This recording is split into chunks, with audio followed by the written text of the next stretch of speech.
So ఈరోజు nominations చూసిన తర్వాత నాకు అర్థమైంది ఏంటంటే, శ్రీ గారు చెప్పిన పాయింట్స్ చూస్తే కళ్యాణ్ గారిని డైరెక్ట్గా విన్నర్ చేసేసి కప్ ఇచ్చేసి నువ్వే విన్నరు, నువ్వు నువ్వు గ్రేటు, నువ్వు తోపు, నువ్వు తీసుకొని వెళ్ళిపోమ్మా అన్నట్టుంది.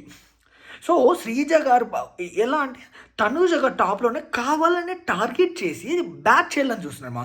అసలు ఎంత గేమ్ ఆడట్లేదు నువ్వు సేఫ్ గేమరు, నువ్వు సపోర్ట్ తీసుకొని ఆడతావు. సపోర్ట్ తీసుకుంటే ప్రతి ఒక్క గేముకి నీకు ఫైనల్ వరకు వస్తారమ్మా, ఎవ్వరూ రారు. సో సపోర్టు ప్రతి ఒక్కరికి ఉంది. ఓకే. సో ప్రతి ఒక్కరికి ఈమె సపోర్ట్ తీసుకుంటే తప్పులేదు, కళ్యాణ్ సపోర్ట్ తీసుకుంటే తప్పులేదు, మిగతా సపోర్ట్ తీసుకుంటే తప్పులేదు. తనుజ గారు సపోర్ట్ లేకపోయినా ఒకవేళ ఉన్న తనుజ గారినే టార్గెట్ చేస్తున్నారు. సో ఎంత వరస్ట్ ఇది. సో ఇప్పుడు నువ్వు కళ్యాణ్ సపోర్ట్ చేయి, దాని ప్రాబ్లం లేదు, కానీ పక్కన వాళ్ళు బ్యాట్ చేయడం ఎందుకు? మరి అసలు ఎంత నేను నిజంగానే రీఎంట్రీ ఇవ్వాలనుకున్నాం, చాలా అన్ఫేర్ అయింది.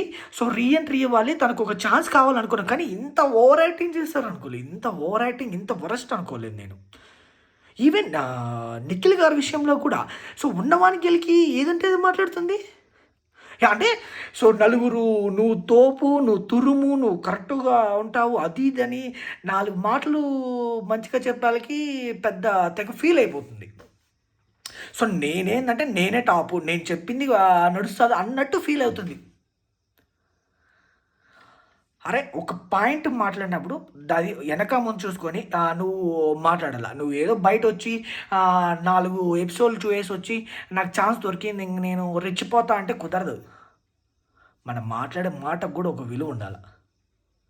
అరే నువ్వు సపోర్ట్ చేస్తున్నావు, అందరికీ తెలుసు అయింది, సపోర్ట్ చేస్తున్నావు.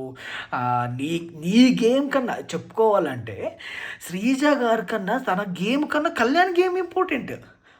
నాకు అదే అనిపిస్తుంది ఈరోజు. తన కోసం గేమ్ ఆడడం లేదు, కళ్యాణ్ కోసం ఆడుతుంది గేము. సో ఇప్పుడు ఎవరెవరు సపోర్ట్ చేస్తున్నట్టు, ఎవరెవరు సపోర్ట్ తీసుకుంటా అన్నట్టు కదా. ఇప్పుడు నువ్వు అప్పుడు కళ్యాణ్ సపోర్ట్ చేయకూడదు.